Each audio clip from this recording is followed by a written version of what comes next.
but, I'm certainly a voice within the Democratic Party. And, as a Democrat, I said before that we shouldn't have left until we got every American that wants to come home. I have spoken to family members that are Americans that want to stay in Afghanistan until their family members who are not Americans are able to come home, and they may not have assisted us, for example, as others had in Afghanistan. But now that we have left, absolutely, that needs to be a priority. But this and every administration can and should be able to walk and chew gum at the same time. We've got a lot on our plates, not just getting those people home, which certainly is a priority, but COVID and getting those ICUs down is a priority. Hurricane and getting, energy back and electricity back to places in Louisiana and in the Northeast that have been hit hard by these storms or fires in California. Yeah. Okay. Senator Leslie Marshall, will it happen one day? Harmeet, that's your state out there. You guys will have to face off and we'll see what happens. Harmeet and Leslie, thank you both. Thanks, Shannon. Just days before the 20th anniversary of the 9/11 terror attacks and more than 500 days since pretrial hearings were delayed due to the pandemic, the accused architect of those attacks, Khalid Sheikh Mohammed, and some of his top lieutenants finally back in a Gitmo courtroom in Cuba Tuesday. Several family members of the 9/11 victims viewed the sessions from behind thick glass. The brother of one victim who's been following the proceedings says these hearings are a farce. I don't expect too much out of them this week. Those hearings down there have been a comedy of errors for years now. We've got a schedule that's not conducive to justice. We've got a defense team that has no interest in justice. There's no date yet set for a trial, 20 years out, for the 5 ex-Gitmo detainees exchanged for Bo Bergdahl back in 2014. By the way, they now have top positions in the Taliban government in Afghanistan.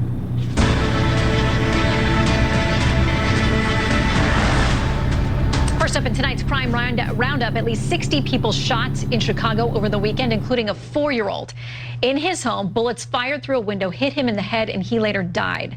At least 9 other children and teenagers are among the shooting victims just this weekend in Chicago. New York police releasing footage of 2 gunmen chasing down a man in Upper Manhattan. The New York Daily News reporting the man was leaving an illegal gambling den with a handful of cash, suffering gunshot wounds to his shoulder and thigh, but he managed to get away. He was taken to the hospital. 2 13-year-old boys charged this weekend with a slew of armed carjackings right here in the nation's capital, as a single shooting incident in Northwest D.C. left 3 dead and 3 more wounded. Police Chief Robert Conti saying this. We know that this issue is not unique to Washington, D.C., but I think it speaks to the overall sickness that we're seeing in our community, and that sickness being gun violence. Well, Washington state lawmakers are facing a whole lot of pushback tonight over a new police reform law that bans foam tip rounds and military-style equipment. Officers say the new rules tie their hands, putting police and the public into more danger. Well, correspondent Dan Springer is checking out the story from Seattle. Taser. On your knees. For thousands of police officers in Washington state, tasers are now the only less lethal weapon available to them. In the wake of the George Floyd killing, the Democrat-run legislature passed 14 police reform laws. One banned the use of military equipment, defined as firearms and ammunition of .50 caliber or greater. That includes shotguns that fire beanbag and foam-tip rounds. The state patrol pulled more than 1,000 less lethal tools out of service. Many sheriffs followed, even though it actually raises the risk of lethal force. If we don't have that tool, at some point a human has to step in and do that, which makes it much, much more dangerous for both the SWAT officers that would be involved and the person we may be trying to take into custody. Democratic lawmakers say they'll fix the mistake in next year's session. We went line by line, section by section over this tactics bill, and nobody caught it. The police didn't bring it up, and we just missed this one. Another new law is even more controversial. It makes Washington the only state to require police to have probable cause before using any force, including arrests. Everywhere else, the bar is reasonable suspicion. It's also now easier to decertify officers. And I don't want to see our citizens killed over a bad situation that could have been avoided if we just stand back and take a few minutes. Slowing the process down is what we're teaching. But 2 deputies chasing a murder suspect didn't just slow down. They decided not to use the K-9 unit out of fear of breaking the new law, allowing the killer to get away. They handcuffed us. Instead of defunding us, they handcuffed us and stopped us from being able to do our jobs and keep people safe on the streets. In all, 67 police reform laws were passed in 25 states over the last year. 13 of the states restricted the use of force, but none went as far as Washington, which, like many places, saw a record number of cops quitting and a big increase in violent crime. Shannon? All right, Dan Springer, thank you. Paying at-risk young people for accomplishments like getting a high school diploma or a driver's license. Well, that is the plan in New York City, and it's drawing criticism tonight from a national law enforcement group. Correspondent Garrett Tenney has details for us tonight. Good evening, Garrett. Hey, Shannon, good evening. Great to be with you. This is pretty interesting. Mayor Bill de Blasio has described this program as the centerpiece of an effort to stem the epidemic of violent crime in New York City. The way the program is expected to work is at-risk teens in the city's most violent neighborhoods will be paired up with mentors who are former convicts themselves. The teens will then make career goals like graduating high school or getting a driver's license. And when they reach those goals, they'll get paid a stipend. And for each month they stay in the program and out of trouble, they get paid again. City leaders haven't said just how much those payments will be, but the pilot program reportedly has a $1 million budget. And in the handful of other cities that have used the Advanced Peace Program, as it's called, participants got roughly $1,000 a month. Not everyone is convinced this strategy of paying people to do basic things that are in their own self-interest will be a silver bullet to the Big Apple's violent crime. Last year was one of the deadliest of the past decade, and so far this year, both homicides and shootings are on track to repeat those totals. The National Police Association calls this new plan absolute folly and tells Fox News a program that financially rewards a negative is likely to fail and is incredibly unlikely to prevent violent crime. The MPA encourages and supports mentoring programs for at-risk youth, but cash rewards would be better spent on educational subsidiaries and other positive programs based on merit.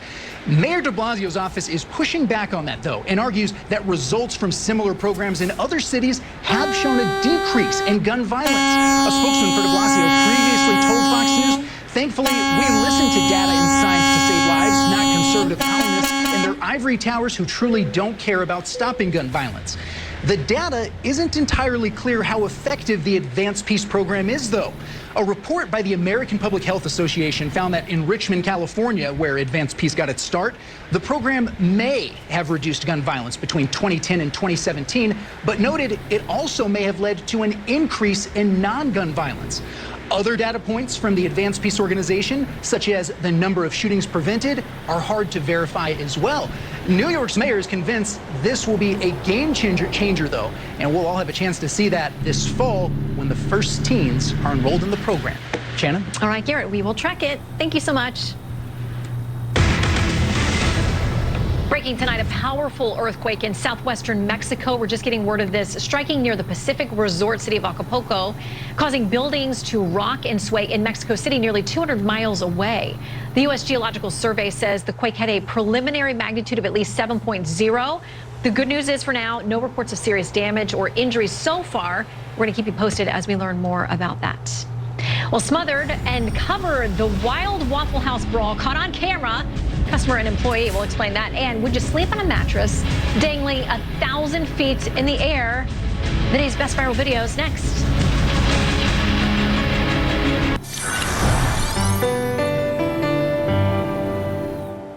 Reporting on the issues you care about. There's a lot to cover, a lot of headlines. There's lots of news to talk about. Watch America's Newsroom, weekdays at 9 on Fox News Channel.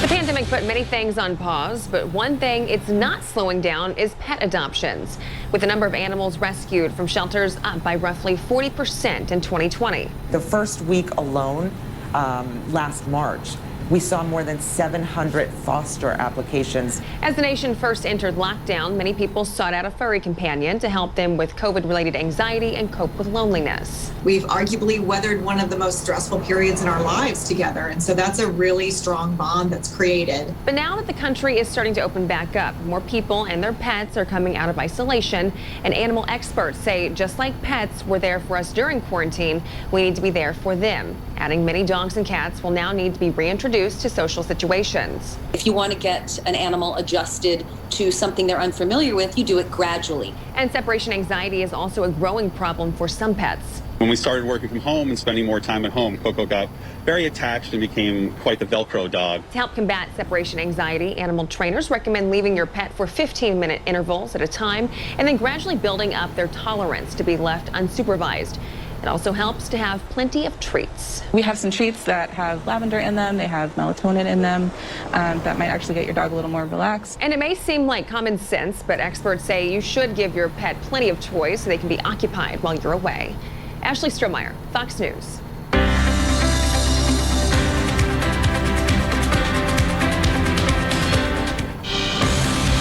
Hello to our viewers in Canada watching on Rogers. Thanks for choosing Fox. For more, check us out at foxbusiness.com and foxnews.com.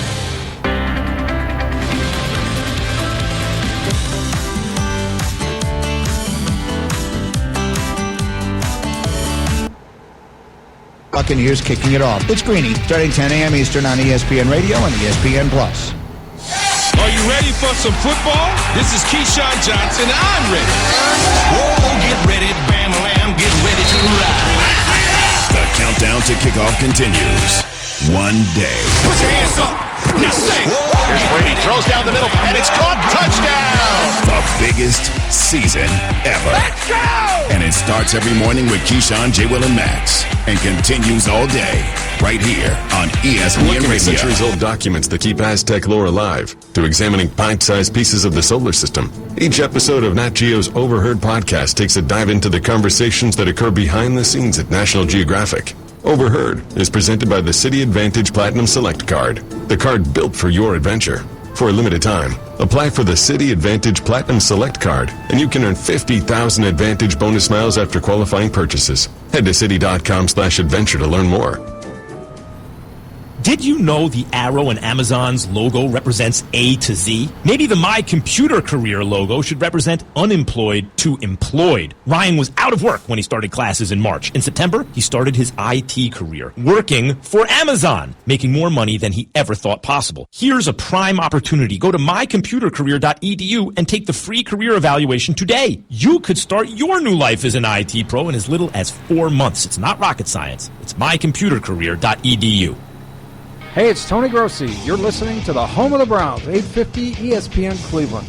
Flats East Bank is bringing together local vendors in Cleveland to provide our downtown community access to fresh vegetables, fruits, herbs, breads, handmade items, and more at the 2021 Flats East Bank Farmers Market. This event will also be supporting Food Strong, a nonprofit whose mission is to strengthen and empower communities through fresh local foods. This event takes place every Wednesday from 4 p.m. until 8 p.m. through October 13th. Safety measures will be enforced. See you there.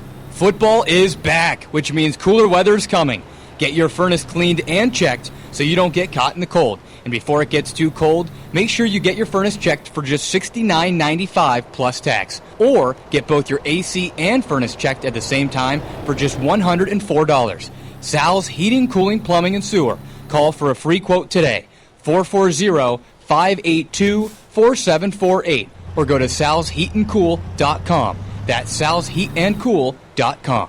Bike to Cure, benefiting Velasano, has moved to September 11th. We're back with in-person ride options starting in downtown Cleveland. Or create a challenge of your own. It's all to raise dollars for life-saving cancer research at Cleveland Clinic. Visit velasano.org. That's velasano.org. Shealy's Furniture and Appliance is a proud sponsor of ESPN Cleveland's NFL Primetime Show. Tune in to 850 ESPN Cleveland after each game to get your exclusive coverage. Time now to look back at the top 40 sports moments that left a mark on Cleveland. If there's a baseball heaven, a baseball nirvana out there somewhere, they've brought it to downtown Cleveland, Ohio. That's what Jacobs Field represents. On April 4th, 1994, the Cleveland Indians got a place of their own to call home. And how proud everyone in the city feels. Not only the 42,400 here, but everyone in Cleveland waiting for this moment. Rich Amaral steps in. Dennis Martinez to throw. Anthony Lee a strike on the outside corner.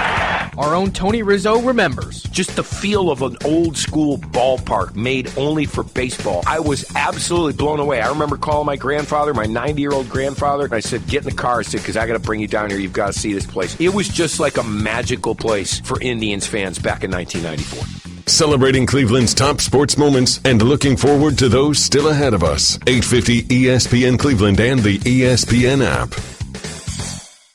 The dynamic duo, now and for years to come. He's to the corner to the 5, and he leaps for the pylon. I would not mind, playing for the Browns for a long time. Touchdown, Kareem Hunt. I can't ask for anything better than where I'm at. Cleveland's where I want to be. A stutter step and a cutback and a stiff arm 45. He's to the 50. I would definitely love to be a tandem here with Nick for a long time. I was definitely feeding up Kareem the whole game. They push each other. They root for each other. It's a sight to be seen. Nick Chubb and Kareem Hunt run on 850 ESPN Cleveland. The Ohio State Buckeyes, Ohio's winningest tradition on the home of the Bucks. 850 ESPN Cleveland.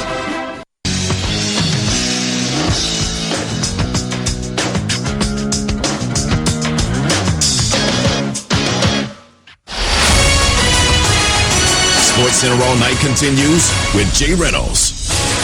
Hypotheticals can take you down a rabbit hole, but if Andy Dalton gets hurt, who should the Bears turn to? You may be surprised. Thanks for making Sports Center All Night part of your night here on ESPN Radio. We're presented by Progressive Insurance. It's now Max Kellerman with Keyshawn Johnson and Jay Williams every weekday morning. Keyshawn, Jay, Will, and Max, 6 to 10 Eastern Time, ESPN Radio and the ESPN app. The race for the National League East, just a couple of games separating the Braves and Phillies, Atlanta and Washington. 3-1.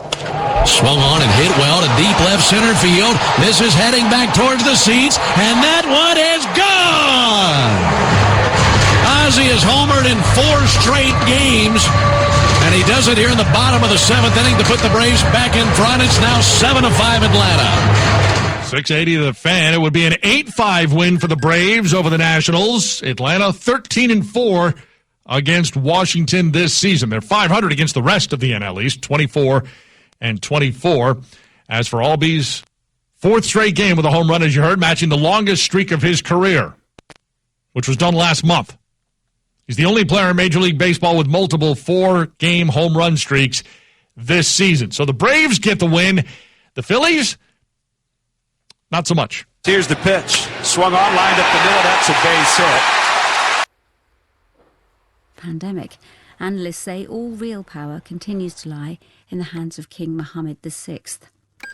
The father of the singer Britney Spears has filed a petition at a Los Angeles court to end his control over her estate. Jamie Spears said his daughter was entitled to have the court seriously consider whether the conservatorship was required. BBC News.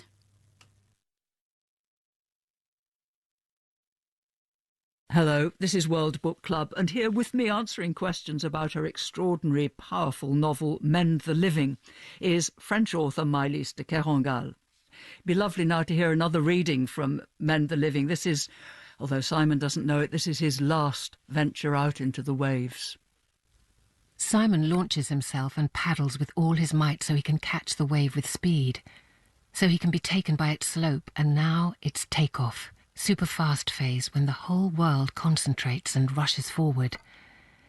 Temporal flash when you have to inhale sharply. Hold your breath and gather your body into a single action. Give it the vertical momentum that will stand it up on the board. Feet planted wide, left one in front, regular, legs bent and back flat, nearly parallel to the board. Arms spread to stabilize it all, and this second is decidedly Simon's favourite. The one that allows him to grasp the whole explosion of his own existence, and to conciliate himself with the elements, to integrate himself into the living. And once he's standing on the board, estimated height from trough to crest at that moment is over 1.50 meters, to stretch out space. Lengthen time, and until the end of the run to exhaust the energy of each atom in the sea.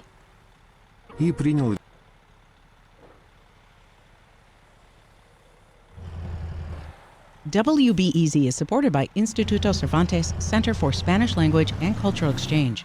In-person and virtual classes available for all levels. Full schedule and current promotions available at chicago.cervantes.es.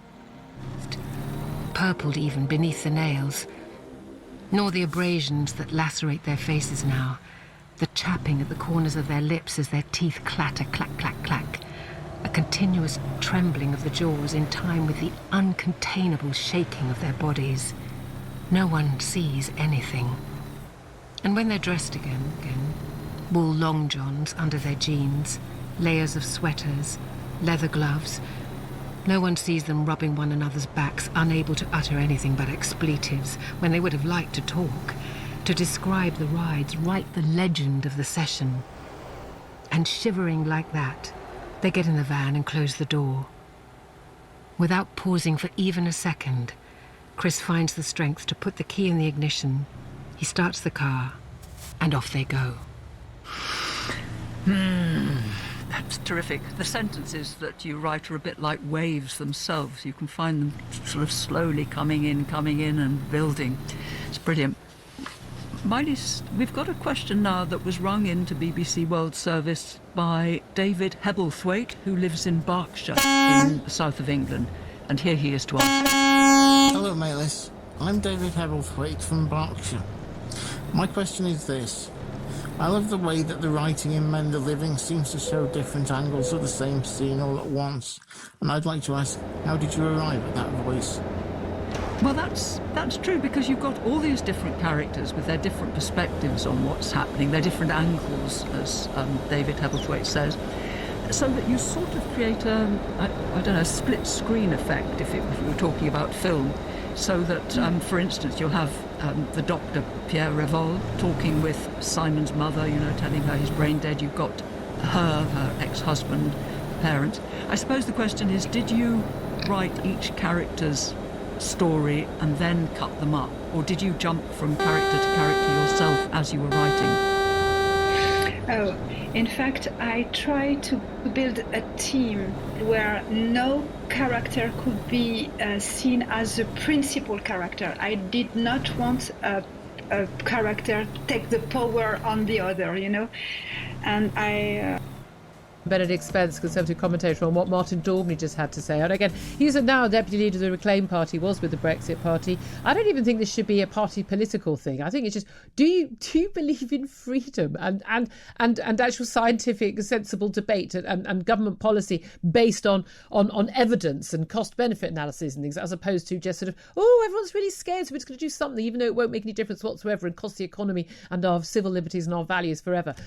Benedict, do you think Martin Daubney's right, that actually, if there was another attempt at another lockdown, there would be a revolution, or do you think the British people would once again just meekly abide by it?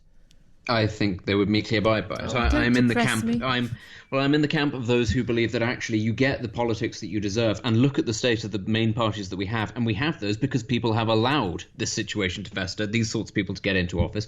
And actually, I don't see that changing until there is a real, quite serious change in their material circumstances. And I just don't think people realise that it is coming yet. I don't think it'll happen in October. I agree with Mr. Daubney that there will probably be large protests, but not enough to sway the government into a different tack. And I think it's a real shame, actually, that it is ultimately fringe parties like the Reclaim Party that are the ones that are pushing this. Yeah, it is extraordinary. Well, again, also you've got the COVID recovery group of backbench Tory MPs as well, but then you've got 40 guaranteed votes most of the time. Right now, let's talk about we have to talk about fringe parties. Taliban. Taliban are back as the government of Afghanistan, and there was lots of talk about a more moderate version of the Taliban. I see there could be such a concept, but it's absolutely clear now with the decisions to appoint the various different people who have been appointed to such senior roles in the Taliban government that really is not the case. Let's talk to Dr. Jack Watling, who's Research Fellow for Land Warfare at the Royal United Services Institute. Good morning to you, Jack.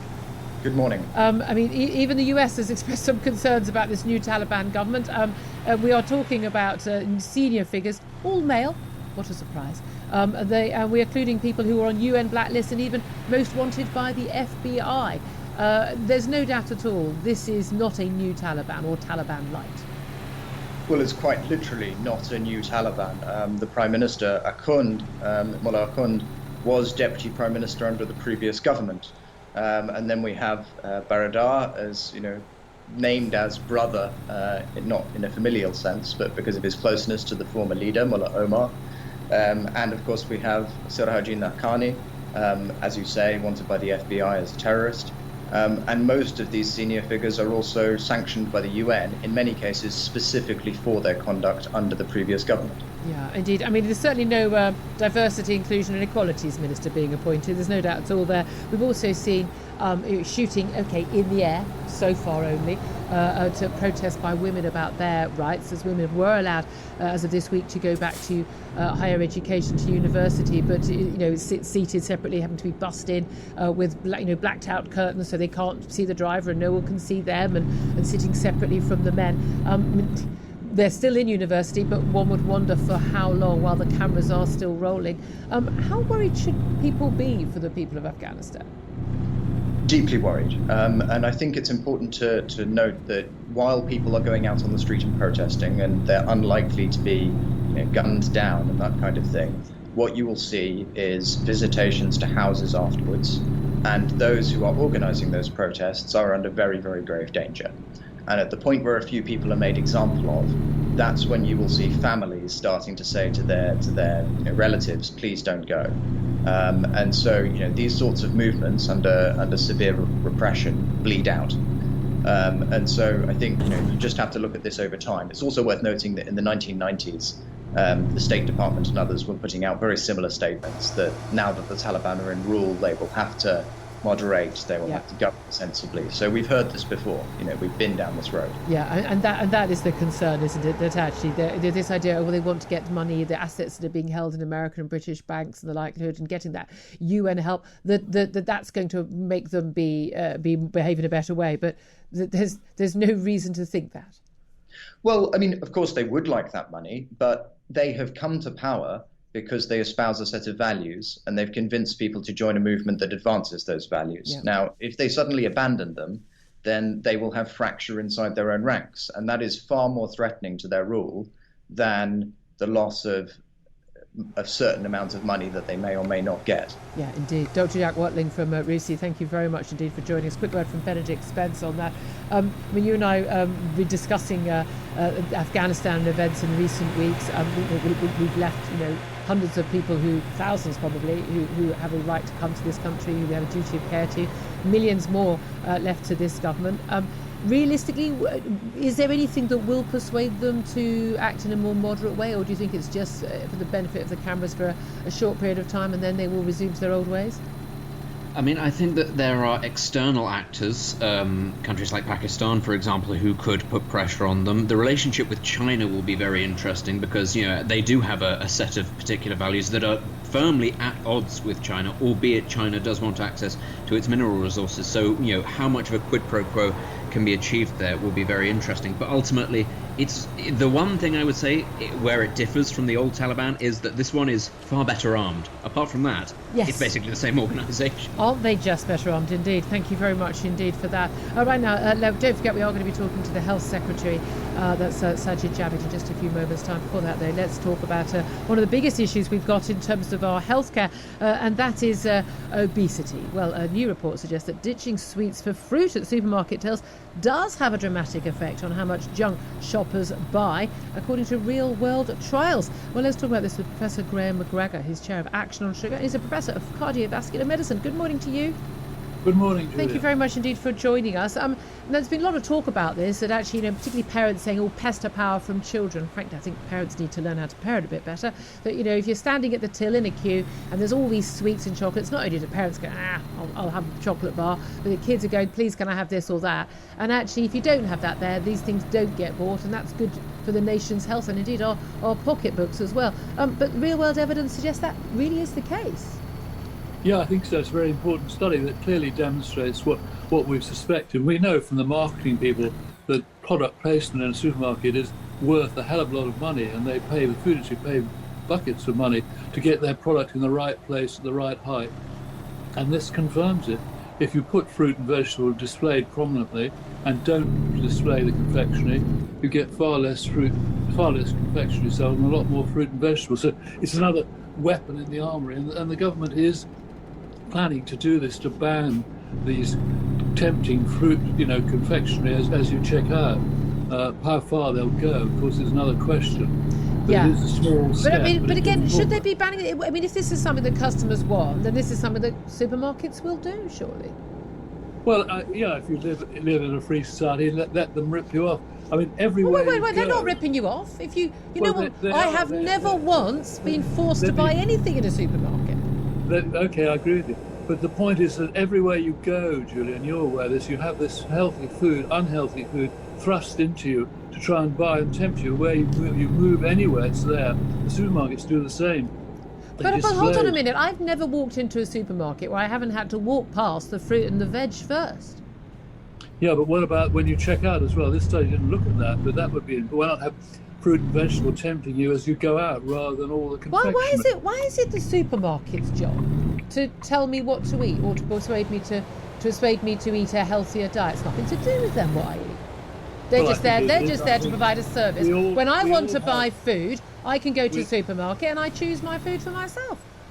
Let me start from the beginning. Unhealthy food is now the biggest cause of death and morbidity in the world. Too much salt, fat and sugar. No, unhealthy food isn't the biggest cause of death.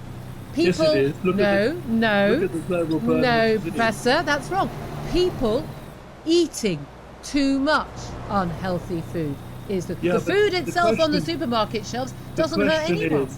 The question is, Julia, is whose fault is that? Is that the fault of the consumer, which you're saying it is, or is it the fault of the consumer and the supermarket and food industry? And I'd say it's and the supermarket and food industry, and we need to do something about that.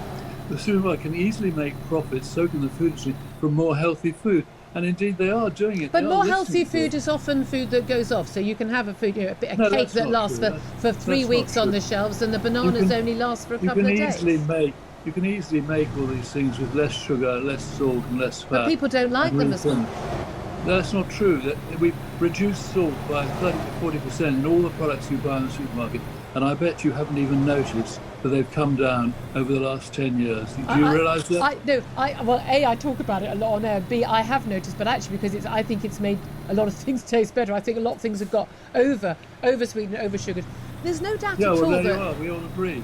Well, there's a difference between consumers being offered choice. Would you like to have this meal with this much salt and sugar in, or this with this much salt and sugar, or fat or whatever, and there being a choice, and companies being forced to do that because some people can't make the right choices for themselves. As long as there is choice, you don't have a choice at the moment.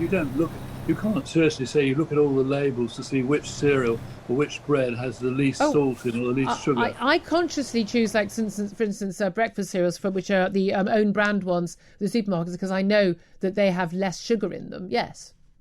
Well, you're well educated and know it's not easy. But if you're with 2 children trying to do your weekly shopping, you can't look at every label and you need to go from one supermarket. We have a food switch where you can actually look at something like, cornflakes. It will tell you where's the one with the least amount of salt in. But that means you have to go to another supermarket. Yeah. Not very realistic, is it? All right, then. It's a really interesting conversation. I wish we could take it on longer. Professor Graham McGregor, Chair of Action on Sugar. Really appreciate that. Thank you very much for your time. 8:46 is the time. Coming up in just a few moments, we will be talking to the Health and Social Care Secretary, Sajid Javid, about those 2 big breaches of the manifesto pledges, particularly on national insurance going up. It's going to pay for health care and social care, but will it make a blind bit of difference to both? Well, we'll put those questions to him. This is Talk Radio. Online, on DAB, and on the Talk Radio app. Talk Radio.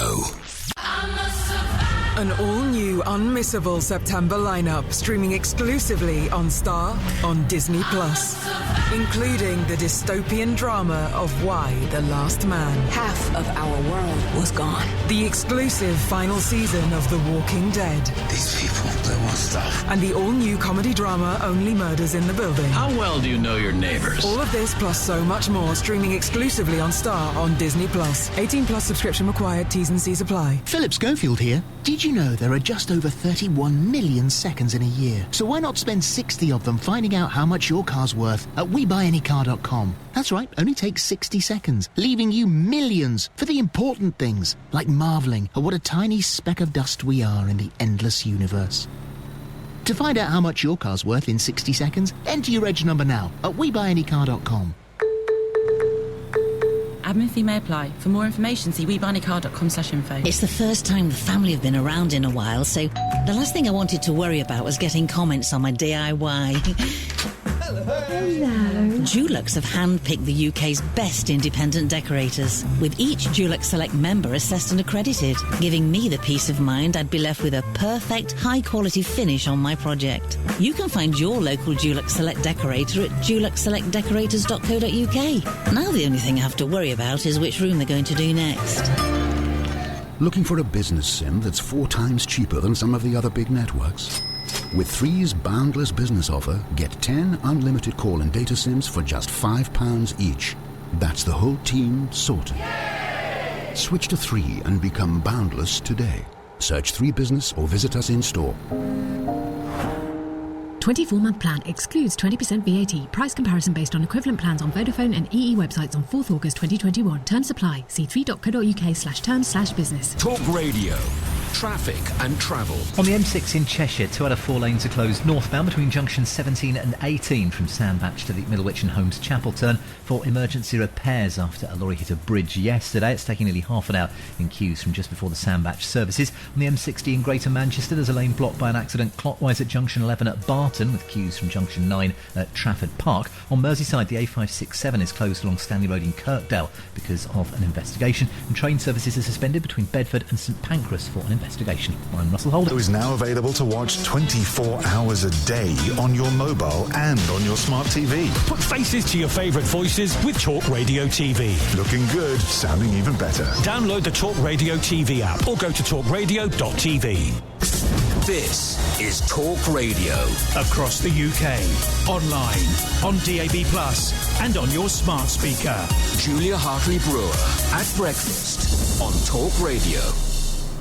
Good morning to you. This is Talk Radio Breakfast with me, Julia Hartley-Brewer. Thank you very much indeed for your company. Benedict Spence is still here. Going to be talking to the Health and Social Care Secretary in just a few moments' time. Benedict, though, I'm going to talk to you about that, but also, come on, let's talk briefly about Britney Spears. The conservatorship, lots of questions about the future of conservatism in the UK, but the conservatorship of Britney Spears looks like it is about to end. Finally, her father has formally filed for it to end. He's the sort of last thing standing between her and freedom after 13 years of him overseeing every aspect of her life, her finances, even her contraception, for goodness sake. But she sought to remove him twice and failed in the last 2 years. Looks like it might now be ending. It's been an extraordinary story. It really has, and it's sort of just baffling for those of us who have no idea about conservatorship laws. It's also baffling for those of us who aren't celebrities and multimillionaire singers or have access to them. The idea that somebody could be in such a state as to allow this sort of conservatorship to be imposed on them, but also be allowed to be forced to work by those controlling their estate.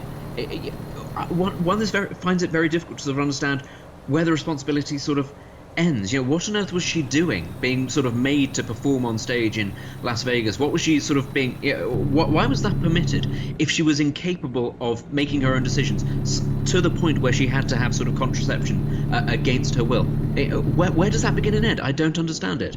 Yeah, I mean, I think that the contraception for me, I think as a woman, was the bit that she can't choose whether or not to have a baby, but yet she can apparently choose to go on stage and perform for a few hours in front of thousands of people. I found that, I have to say, quite extraordinary. That sort of disgusting. I mean, absolutely appalling that could be happening. And again, most of us, I think, totally unaware that those powers could exist. And apparently, quite difficult to get those powers, but once you got them, basically, pretty impossible for someone to get rid of them. Let's talk about that actually in relation to the national insurance hike. Once a tax goes up, does it go down? National insurance being hiked as of next April. Announcement from the Prime Minister yesterday, and then we had that press conference with Sajid Javid, the Health and Social Care Secretary, and the Chancellor of the Exchequer, Rishi Sunak. We're told that this is to do with social care, but in the first few years, all that money is going to go to the NHS pretty much to tackle those waiting lists. But again, once the waiting lists are over, would you expect that those tax hikes would go down again? One would hope, but one does not expect. That is always the nature with taxes. That it doesn't matter if they're temporary or they're just for this, that. That's never the case with any of them. And as I've said before, as the population ages and it expands, there will be a constant need actually for these taxes to increase, for the sort of the tax intake to go up, and that is, I'm afraid, the nature of handing over control of things like social care and healthcare to the state, is that they're not the most efficient, and as sort of the quality of life and things life expectancy goes up, so does the need to take all this money. And it's a self-fulfilling prophecy, actually. That, you know, we sat here now saying that this is the largest tax burden on the public since the war, and it's only going to go up. And that would have happened, I'm afraid, even without the pandemic. But the government's policies around the pandemic has certainly contributed to that. There's certainly a question. There's something Keir Starmer, the Labour leader, did. I think he actually did quite a good performance in the House of Commons yesterday, where he was talking about the fact, that a lot of these things it's because of the pandemic, because COVID being an excuse for everything these days in business and public sector services, but also because of the pandemic, because of all those issues, all the extra costs. That's the excuse for the government doing pretty much anything at all. But that he says, pointed out that actually they were in a situation where an awful lot of these problems were in existence beforehand. The NHS was already needing more funding. Social care desperately needing more funding. At the end of the day, as people get older, the last year of your life, your first year of your life, that's when it costs money. But as people get older, people live longer. Those are good things. You end up having more costs in terms of healthcare and more costs of social care. And actually, a former minister we spoke to on the show yesterday pointing out that, it was the case until really just about 10, 20 years ago. The pensions age was set at a time, 60 and 65, when basically you're retired and within a couple of years you died. That was the reality of people's lives. And now we've got a pension age that's gone up a tiny bit, but by a couple of years. And yet people are living an extra 20 or 30 years. And for a lot of that time now, they need a lot of medical and social care.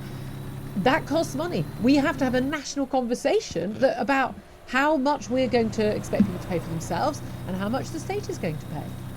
We absolutely do, and I don't think that these measures even come close to covering it, certainly not long term. People of my generation, how are we going to end up paying for our social care when there are going to be a lot more of us living probably even longer? But just on the subject of sort of using the pandemic as an excuse, the one that really annoys me, of course, is the delays in the court system, where they say, well, we've now got 3 years plus delays. Well, there were already 2.5 year delays before the pandemic, and it must be said, ultimately, like the financial crisis, governments cannot be allowed to use these things as excuses in extremis, in perpetuity. Indeed. Well, it was interesting also yesterday, the Prime Minister was asked by different journalists 3 times, could he guarantee there would be no further tax rises under this government? And he noticeably declined to do that. So God knows what we're going to hear in October when we get the next spending review. But again, people would be idiots, frankly, to think we wouldn't see taxes going up. Now, even allowing for the idea that the pandemic was a once-in-a-lifetime, once-in-a-century affair. Who knows if that is the case, if we're going to continue to even talk about lockdowns as an option. Until the government says, we will never lock down, we will resign en masse and go to an election rather than lock down. Till I hear that, I think lockdowns are still on the cards, personally. But let's say easy once in a lifetime. If that's, you should deal with the issue as you would Second World War, which is that you actually you spread out the cost of that over a few generations, because that is an easier and sensible way of doing it, rather than what we did after 2008 and just cutting spending, cutting the state but increasing taxes. But what we're seeing again and again is more and more taxes going on, as well as more and more debt, which is very cheap at the moment, but it won't be cheap forever. And there does come a point when we have to accept that you can't borrow a load of money and then not pay it back.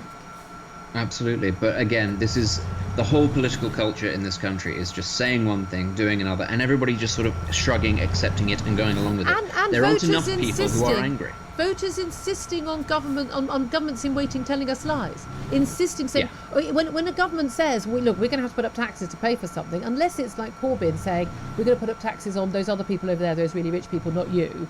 People happily vote for other people to pay taxes. When any government says, we're going to put up taxes on you to provide the services that you say you want, people go, no, thank you. I mean, we saw this. I mean, we had the whole thing with Theresa May, who actually made an attempt with what was then dubbed the dementia tax or something like that, and that lost her all kinds of support. But in fairness to her, it was an attempt to make a slightly fairer fist of dealing with social care, and then the public responds by going, "Whoa, no, we absolutely don't." Exactly. Where do we get the politicians we deserve? Well, we're going to be talking to one of them, Sajid Javid, the Health Secretary. Now, it was before 9, we hope, but now it's going to be straight after the news. Do stay tuned.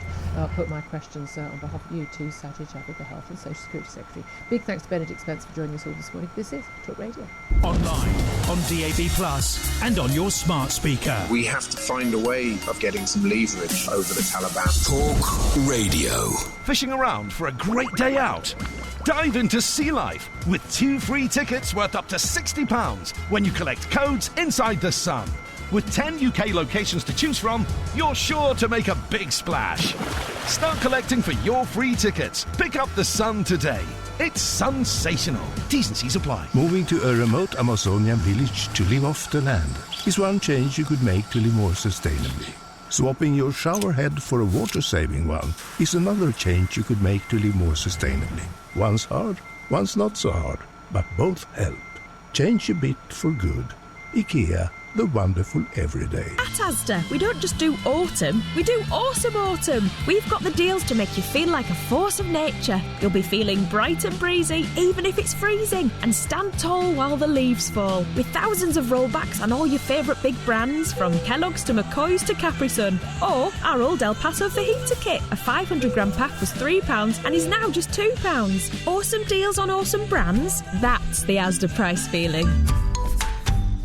Selected Asda stores, subject to availability. Right now at Vodafone, you can save £168 on the incredible Samsung Galaxy S21 5G. Also, when you trade in a Samsung Galaxy S10 using our trade-in tool, it can be yours from only £23 a month and £29 up front with 25 gigabytes of data. Available on Vodafone Evo, online or in-store. Together we can. Vodafone. CPI plus 3.9% annual increase. £168 offer ends 30th September. Subject to device and airtime plans, credit and trade-in check coverage, eligibility and terms. Saving details at Vodafone.co.uk. Credit by Vodafone. So you're out for your usual run, and the best part, you're at the end of it. Especially as you knock 7 seconds off your PB. Woohoo! How did that happen? Who cares? Now that feels like winning. So roll with it and turn today into Wednesday with a scratch card. Make today a Wednesday with a scratch card from the National Lottery. Your numbers make amazing happen. Search Dream Big, Play Small. Rules and procedures apply. Players must be 18 or over. Across the UK, online, on DAB and on your smart speaker. Talk Radio. Across the UK, online and on DAB+. The latest news from across the globe. Clearly, we're less safe today. We are back in the pre-9/11 environment. All the latest reaction, information and advice. The truth is that there are still too many communities, societies where this sort of appalling behaviour is not just tolerated, but is normal. Talk Radio on the Hour Headlines.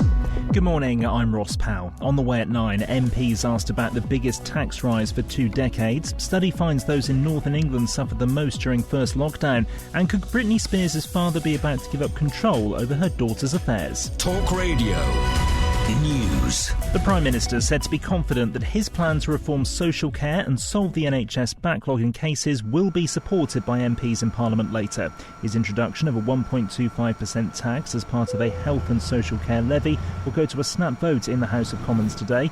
But Labour's Meg Hillier, who chairs Parliament's Public Accounts Committee, says the proposal needs to be exposed. It's a complete dog's breakfast. There's not real thought into this. Let's be clear, it isn't a plan. It's a tax hike with a plan that might follow.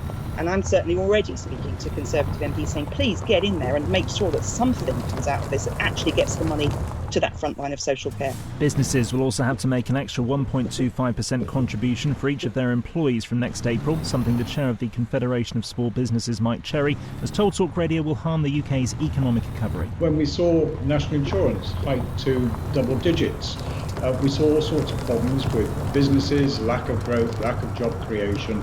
Putting it up to over 15% now for employers is not the way to go about getting growth and economic recovery, let alone creating the jobs that we desperately need. And we'll be speaking to the Health Secretary Sajid Javid on all of this next on Talk Radio. People living in the north of England were more likely to die from COVID-19, spent longer in lockdowns and were made poorer than the rest of the country during the first year of the pandemic. That's according to official figures analysed in a report by the Northern Health Science Alliance. Claire Bamborough is a professor of public health at Newcastle University. She says much of the blame for the increased mortality could be explained by higher deprivation levels. This represents a higher burden of ill health.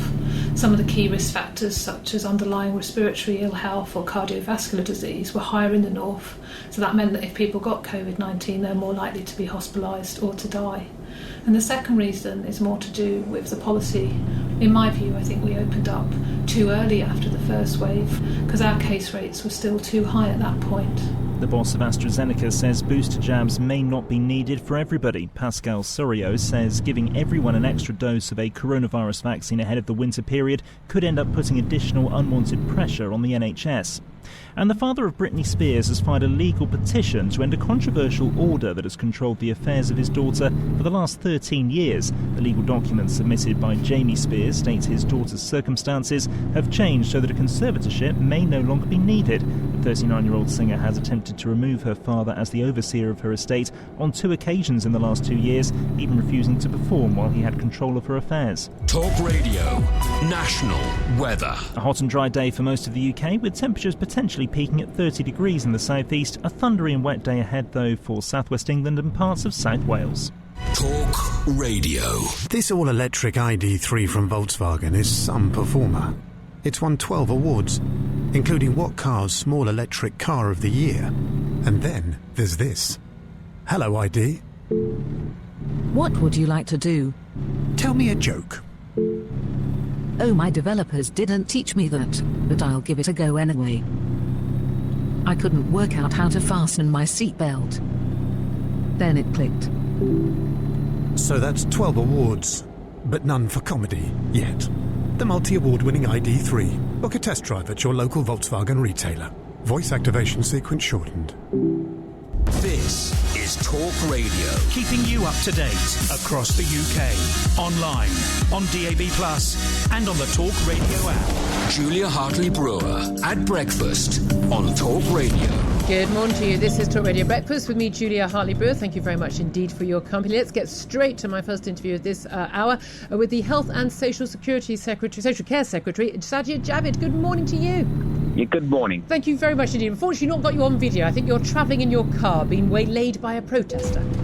Yeah, but I'm not going to have anything stop me from talking to you and your listeners. Fine. Well, my listeners are delighted to hear from you. Let's talk about this massive tax rise on ordinary people, working age people, even the lowest earners. Average earner, £255 a year tax rise. What are they going to get in return? Well, Julia, I think